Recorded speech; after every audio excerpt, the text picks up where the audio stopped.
Welcome. This is our video about triggers. And these are triggers that make us want to eat different foods or too much of a food. Sometimes triggers could be foods that we see or smell or drive by a Dunkin' Donuts. Sometimes triggers could be an emotion or a behavioral thing that gets us going. So I'm hoping a few people jump on so we can have a real conversation and share ideas about these triggers, because once you can get to the subconscious root of these triggers, then you can manage it. Then you're aware of it. Then you can tell it to go away. I'm Shoshana Rychek, healthy lifestyle advocate, and excited to share this information with you. I'm hoping a few people will jump on and share their thoughts with us. And if they don't, I'm going to share what I know just the same, because I know some people like to watch the replay. It's Monday night at 7 o'clock, and I try to show up here the last several weeks, Monday nights at 7 o'clock. That's my live time. And I'm breaking down my weight loss program to different segments to help people really master their weight management and keep the weight off. It's something that I've been using on myself for years. It's worked. I've definitely kept my weight down for the last decade. And I actually used these same strategies to quit smoking 20 years ago. 20 years ago. So it's really powerful. It's really good. It's great to get to the subconscious level and understand your triggers. So nobody's hopped on yet. Let me just see if anybody's messaging, but okay. So what we're going to do is I'm going to start by talking about what do I mean by triggers. Well, yesterday was Easter, and even though I celebrate Passover, yesterday was Easter. And on Easter, I used to celebrate that. And there were always jelly beans, and I looked forward to those jelly beans. And I'm telling you, yesterday after dinner, the whole day I was busy, so it wasn't an issue. But after dinner, I wasn't so busy. And all I could think about was jelly beans. And I was so ready to just go to the store and get a bag of jelly beans.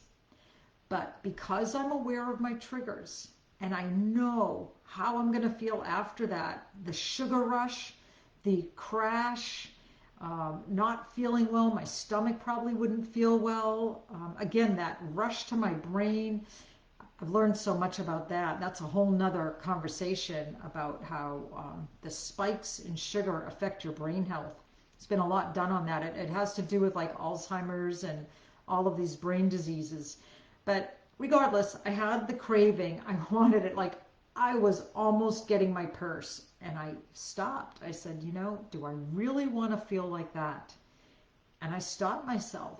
And that comes from a lot of practice of paying attention to the foods that make me feel better versus making me feel worse. So this is how triggers work. Sometimes when I was living in Massachusetts, I would drive frequently by Dunkin' Donuts, and they smelled so good. It was a trigger. I wanted to go in. When I used to have sugar problems pretty bad, and I would drive by a gas station on the way home from when I was in college. On the way home from waitressing, I was a cocktail waitress server, and I would drive by a gas station and have to stop and get something sugary to, and I would have it on my way home. I would definitely crash after that. So these are the triggers. And when we become aware of what our triggers are, what's causing us to go for the foods, and how aware are we? How mindful are we of the foods, the locations, the emotions?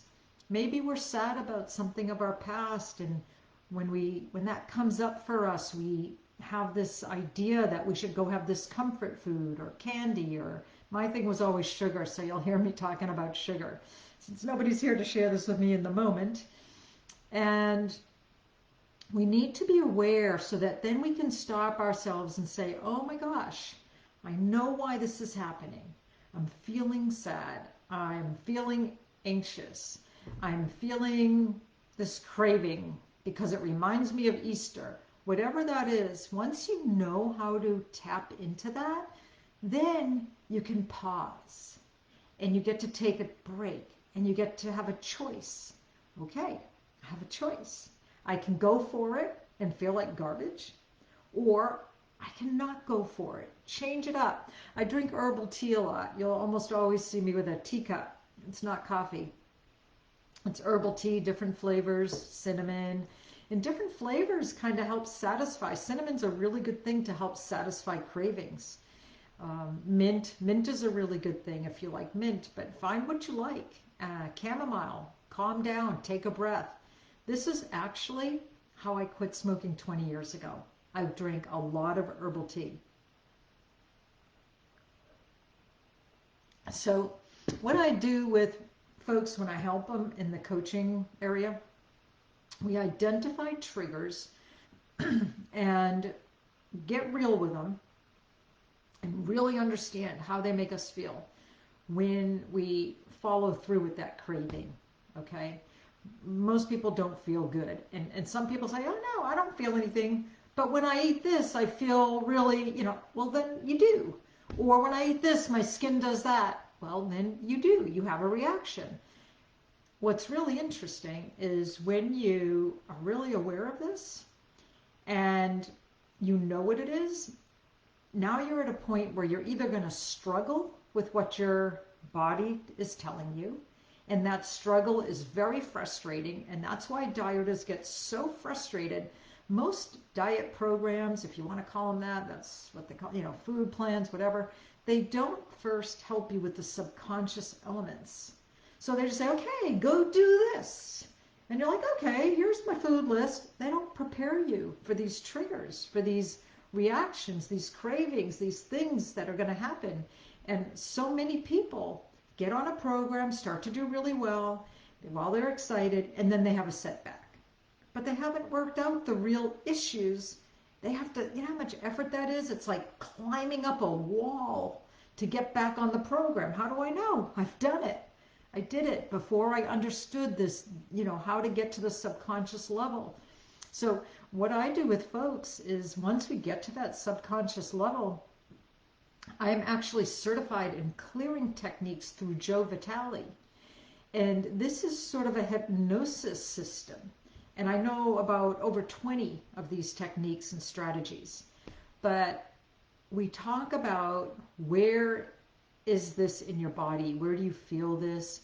We move the uncomfortable part of it out. And I'm not going to do it here right now. Maybe next week I will. Maybe I'll have somebody that will work with me so that I can work with them on this. And we create an empowering thought or feeling or an emotion that replaces what isn't serving you, because nothing's negative. Everything serves you one way or another. But we want to have empowering service. So we replace it with something empowering. And what's really interesting is the more you take action on the empowered elements and following through with what you know is going to make you feel better in the long run, the rewards you get are empowering. And your body starts craving those empowering rewards. So then all of a sudden, like I know one of my friends wants to start walking. And what she's going to find is the more she does it, and her body's like gets into it and loves it. Some of you have experienced this with exercise before. Then you want it. You crave the exercise because it makes you feel good. You know what that satisfaction is and that reward feels like. And it affects your dopamine in your brain. It's crazy. We're so wired. So we start with triggers. We get rid of emotions and things that aren't serving us well. We replace them with empowering ones. And that's how we start.